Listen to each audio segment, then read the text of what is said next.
স্বেচ্ছায় রক্তদান শিবির অনুষ্ঠিত হলো জঙ্গিপুর পুলিশ জেলার উদ্যোগে শামশেরগঞ্জ থানার ব্যবস্থাপনায় থানা প্রাঙ্গণে।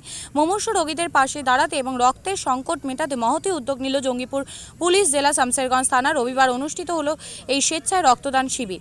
পাশাপাশি বিভিন্ন সময় হারিয়ে যাওয়া বা চুরি হয়ে যাওয়া প্রায় 80টি মোবাইল উদ্ধার করে প্রকৃত মালিকদের হাতে তুলে দেওয়া হলো। এদিন মোবাইল পেয়ে খুশি মোবাইল মালিকরা।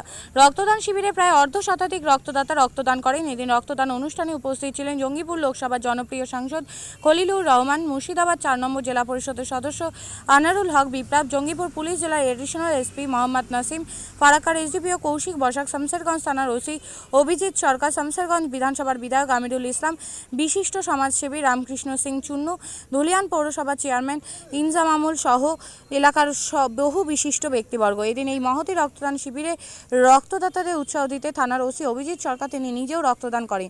জঙ্গিপুর পুলিশ জেলার শামশেরগঞ্জ থানার এই মহতী রক্তদান শিবিরের প্রশংসায় জোয়ার শামশেরগঞ্জ জুড়ে তৈরি হয়েছে।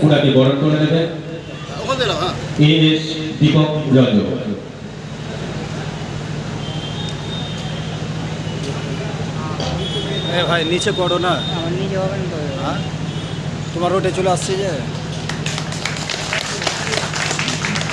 আমরা করতালি দিয়ে অভ্যর্থনা জানাবো সকলে।